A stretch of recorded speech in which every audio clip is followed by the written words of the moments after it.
হস্তিনাপুরের রাজা পাণ্ডু। তো পাণ্ডুর কিভাবে মৃত্যু হয়েছিল আপনারা সকলেই জানেন যে ধৃতরাষ্ট্র জন্মান্ধ ছিলেন বলে তিনি রাজা হতে পারেননি। তাই তার ছোট ভ্রাতা পাণ্ডু রাজা হয়েছিলেন। সেটা তার দাদা কিছুতেই ভালো চোখে দেখতে পারতেন না।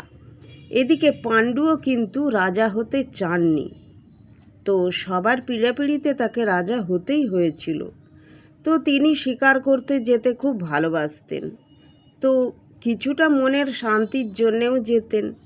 তার দুই স্ত্রী, একদিকে কুন্তী, একদিকে মাদ্রী। তো তিনি দুই স্ত্রীকে নিয়ে একদিন শিকার করতে গিয়েছিলেন বনে। বনে যখন শিকার করতে যান তখন তিনি খুব ভালো তীর ধনুক চালাতে পারতেন এবং হরিণ শিকার করতে পারতেন। তো তিনি একদিন শুনলেন যে দুটি হরিণ ছুটে আসছে। তিনি হরিণের শব্দ শুনে দূর থেকে বাণ ছুড়লেন। একটু পরেই দুটি মানুষের চিৎকার শোনা গেল। তিনি সেই মানুষের চিৎকার শুনে সেই স্থানে উপনীত হলেন। এসে দেখলেন হরিণ নয়, দুটি মুনি ঋষি, মুনি ও মুনি পত্নী তীরবিদ্ধ হয়ে পড়ে আছেন। তিনি অবাক হয়ে গেলেন। তিনি বললেন, এটা কি করে সম্ভব? আমি তো হরিণ ভেবে তীর ছুঁড়েছি, আপনারা কিভাবে এলেন ঋষিবর? তখন মুনি আর মুনিপত্নী বললেন যে আমরা মিলনে ছিলাম, সেই সময় আপনি আমাদের তীর মেরেছেন। আমরা আপনাকে অভিশাপ দিচ্ছি, আপনি যদি কোনো দিন আপনার স্ত্রীর সাথে মিলিত হন সেই ক্ষণেই আপনার মৃত্যু হবে। তো সেই জন্য সেইটা শোনার পর মহারাজা পাণ্ডু ফ্যাকাশে হয়ে গেলেন এবং তিনি তার দুই স্ত্রীকে এই কথা বলেও ছিলেন। কখনো তার স্ত্রীদের কাছে তিনি আসতেন না। কুন্তী চাইতেন যাতে তার স্বামী বেঁচে থাকে, কিন্তু বংশ কী করে রক্ষা হবে? এদিকে কুন্তী তো দুর্বাসার কাছে আশীর্বাদ পেয়েছিলেন পুত্র সন্তানের। তাই তিনি তার স্বামীকে বললেন। তার স্বামী পাণ্ডু অত্যন্ত খুশি হলেন। তখন তিনটি দেবতাকে ডেকে তিনটি পুত্র লাভ করলেন কুন্তী, যুধিষ্ঠির, ভীম, অর্জুন। এদিকে মাদ্রী হিংসায় জ্বলে পুড়ে মরছে। সে বলছে, আমার দিদির 3 সন্তান হলো, তাহলে কি আমার কোনো সন্তান হবে না মহারাজ? আমি কি বাঁজা থেকে যাব? লোকে আমাকে সন্তানের মা বলবে না আটকুড়ি বলবে?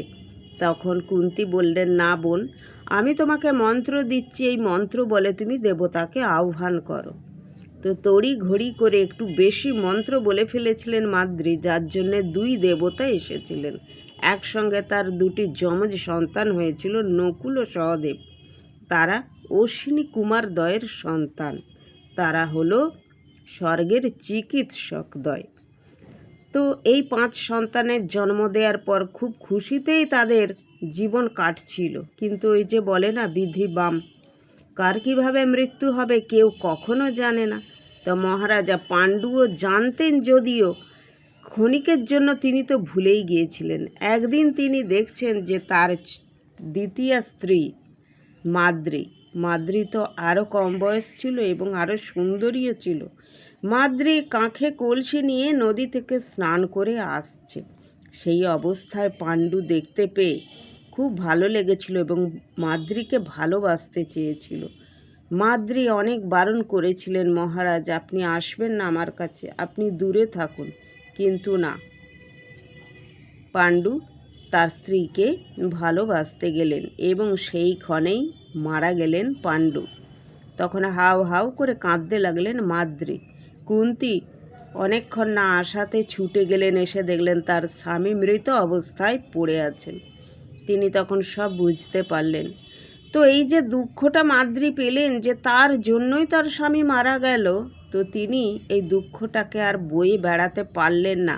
তিনি বললেন তিনি সহমরণে যাবেন এবং তিনি পাণ্ডুর সাথে সহমরণে চলে গেলেন। তার সন্তানদের ভার তার সতীন কুন্তীকে দিয়ে গেলেন। বললেন, দিদি তুমি আমার সন্তানদের রক্ষা করো, আমি এই জীবন রাখতে পারবো না, এই বোঝা আমি বয়ে বেড়াতে পারবো না যে আমার জন্য আমার স্বামীর মৃত্যু হয়েছে। এটা আমি কিছুতেই মানতে পারবো না। আমি ওনার সাথে সহমরণে চলে যাব বলে তিনি মারা গেলেন।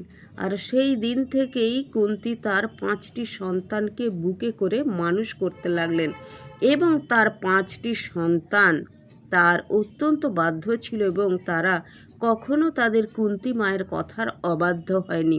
এর প্রমাণ আপনারা পেয়েছেন যখন এত বড় তীরন্দাজ অর্জুন যুদ্ধ জয়লাভ করে এবং তিনি তার পত্নী দ্রৌপদীকে এনেছিলেন, এসে বলেছিলেন যে মা দেখো আমরা খুব সুন্দর একটি জিনিস এনেছি। তখন কুন্তী পুজো করতে করতেই বলেছিলেন যা এনেছো 5 ভাই ভাগ করে নাও। এইভাবে তিনি তার সন্তানদের ছোট থেকে শিক্ষা দিয়েছিলেন একা একা কোনো জিনিস ভোগ না করতে, যা করবে ভাইয়ে ভাই মিলেমিশে করবে। কিন্তু এই শিক্ষা কখনো ধৃতরাষ্ট্র বা গান্ধারী দেয়নি তার সন্তানদের যে মিলেমিশে সবাই মিলে থাকতে। তার জন্যই হয়েছিল মহাভারতে কুরুক্ষেত্রের যুদ্ধ, তার জন্যেই কৌরবরা মারা গিয়েছিল। এই ঘটনা অনেক বড় ঘটনা। আপনারা জানতে চাইলে অবশ্যই আপনাদের জানাবো। ভালো থাকবেন সবাই, সবাই রাধে রাধে বলে যাবেন। জয় শ্রীকৃষ্ণ।